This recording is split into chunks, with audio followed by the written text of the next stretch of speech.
Hello millionaires. Today we are going to learn about a major psychology concept which is definitely going to make you a better trader and a better person as well. Today we are going to learn about sunk cost fallacy, which sounds a bit too fancy, but it is definitely very useful. So what happens to us in normal bad situations is, right? In bad situations, we tend to make even worse decisions. Correct? When we are in an unfavorable bad situation, we think irrationally and we take bad decisions, and that's where knowing sunk cost fallacy will definitely help you. As I said in the beginning, it can help you as a person in general life. It can definitely help you as an investor or a trader as well. I'll give you few use cases here. Say you are invested in a stock, and after that the stock is moving down, and it is down by 50 or even 60%. What do?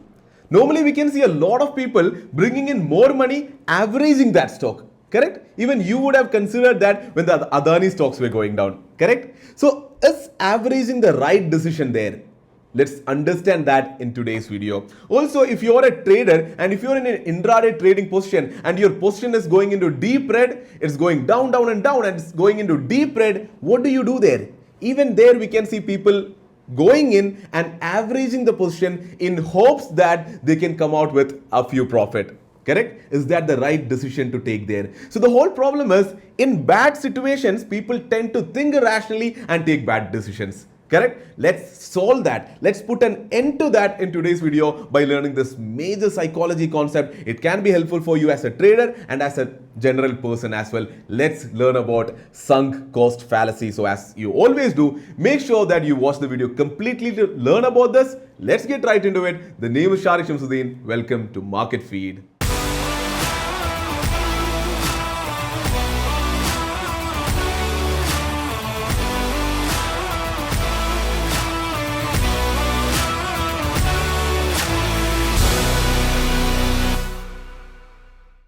So let's easily understand what sunk cost is and then move ahead and understand what sunk cost fallacy is. And as we always do on our channel, we never learn from textbook definition. We always try to learn from simple stories, examples and scenarios. So here also, I'm going to ask you few questions. I'm going to give you 3 scenarios to which you have to give an answer to, and from that probably you all will understand what sunk cost is and what sunk cost fallacy is.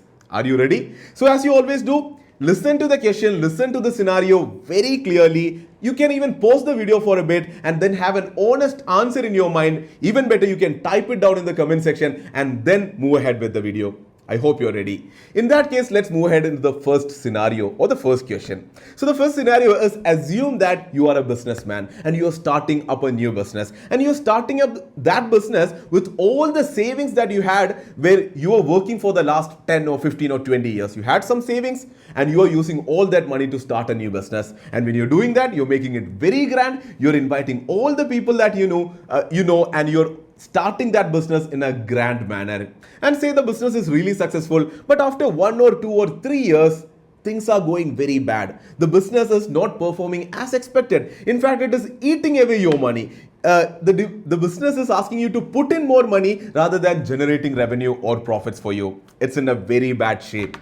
If that is the scenario, what would you do? Give me your honest answer. We can see a lot of people actually thinking that, hey, I've worked so hard on this business. I've already put in a lot of money, a lot of time and a lot of effort into the business. Now, how can I let go of this business? And we can see a lot of people actually taking more money from the outside and still putting into that bad business, hoping that that business will be good again. Correct? A lot of people do that and we can see that happening. That's scenario number 1. Number 2 scenarios again to you. Assume that you are in a relationship. I don't know how many of you can relate to this. Assume that you are in a relationship and you really love that person. So again, you are very vocal about this on social media. You love that person. So you even introduce the person to your parents and you decide to get married. And then you marry, you have a very good time. But unfortunately, after say 3 or 4 or 5 years, things are going bad. You cannot tolerate that person anymore. There are major differences among you and it is clear that you cannot move ahead. What would you do in that situation? Here also we can see a lot of people actually clinging on to the relationship because they have put in a lot of time and effort into the relationship, thinking that it will get better with time, and they cling on to the relationship. Correct? And now I'll give you another, the third scenario or a question. Very simple, probably everybody can relate to this. The scenario is, assume that you wanted to watch a movie one day, you got out from your home, you went into the best mall in your city, then you went into probably PVR and took the best ticket available. You're sitting in the recliner, 500 rupees per ticket, you entered the movie. Correct? The movie started 20 minutes, the movie has started, and then you realize that the movie isn't that great. You're absolutely hating the film. What would you do in that situation?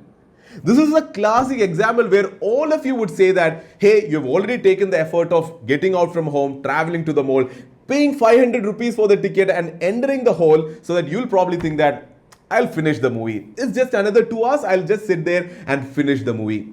Correct? Now, these are the scenarios probably you had your answer in your mind, or I already gave you answers of what most people do. And what do you think were the right things to do in each of the scenarios? Where clinging on to that bad decision which already has happened, was that the right thing to do?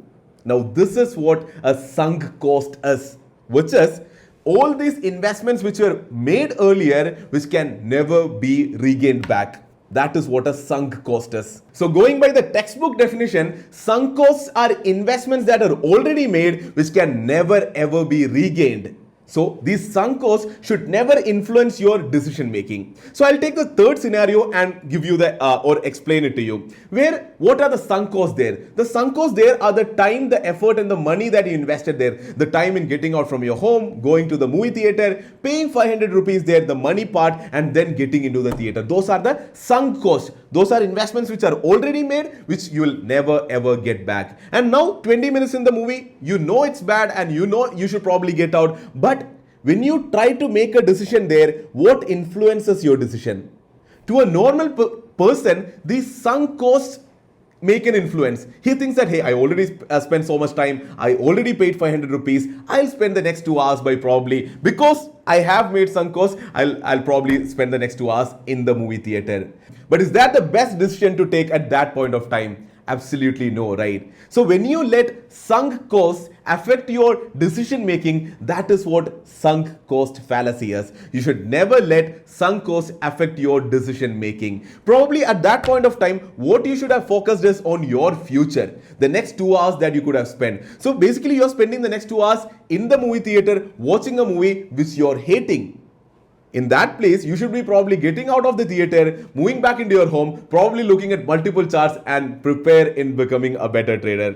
Just joking. You could have basically gotten out from the theater, moved out, enjoyed that time with your friends or family or whatever that you could have done, basically using that extra 2 hours in a better way.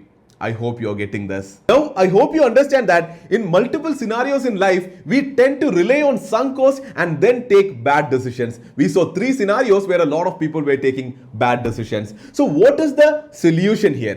The solution is very simple. You should never let this sunk cost have an influence on your mind. You should always be focusing on your future. That is, when you're looking or analyzing a situation, you should take a step back and look at that situation from a third person's perspective.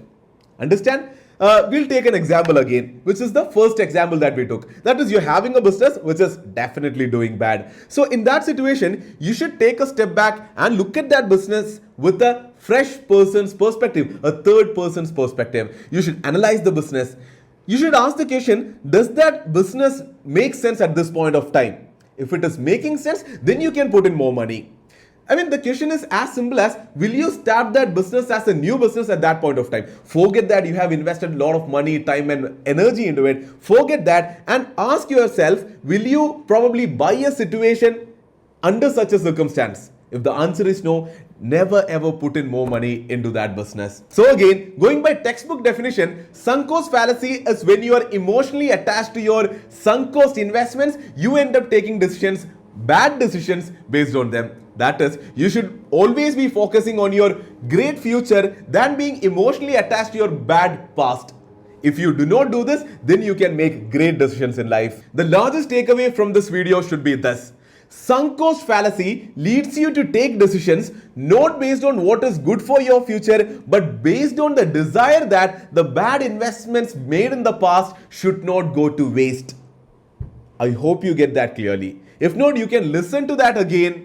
understand that completely, then you will appreciate what sunk costs are and what sunk cost fallacy is. If you understand that, when you are in a bad situation, either in investing or trading or in your life in general in the future, you'll definitely appreciate sunk cost fallacy, and then you will be in a position to take the right decision at that right moment.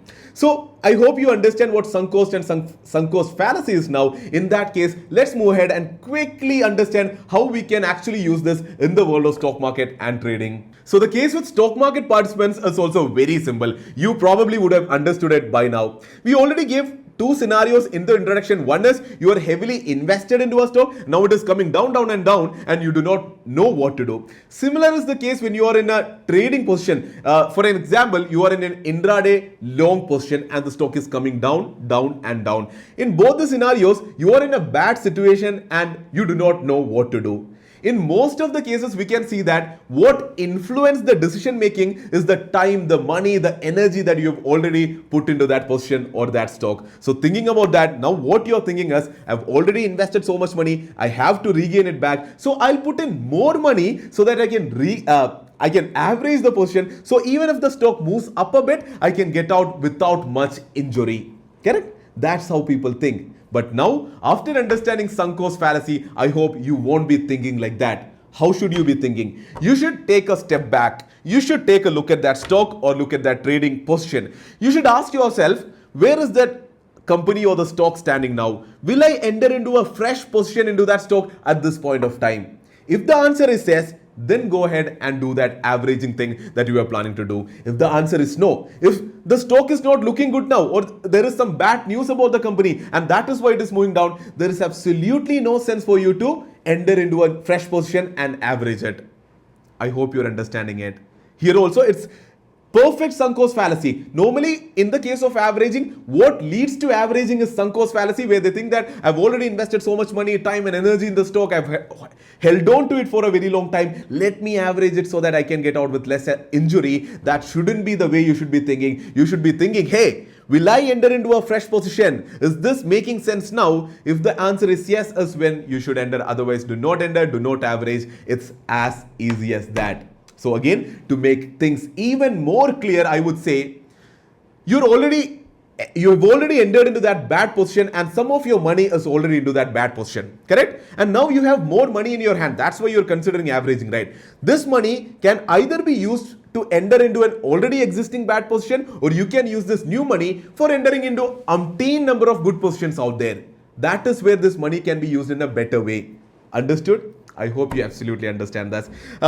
I hope this video is helpful because I personally feel that sunk cost fallacy leads to a lot of bad decisions in the lives of investors and traders when it comes to stock market and also when it comes to general life in general as well, right? So I hope this video was beneficial. I really urge you to use this when it comes to when you're considering averaging a stock the next time, or when it comes to any life decision the next time. If you like the video, definitely make sure that you hit the like button. If you're not subscribed to the channel, what are you waiting for? Do subscribe to the channel, share it with your friends, and get down in the comment section and do let me know what you think about the video. So in that case, meet you in the next video. This is Mr. Adishaktam signing off. Bye bye.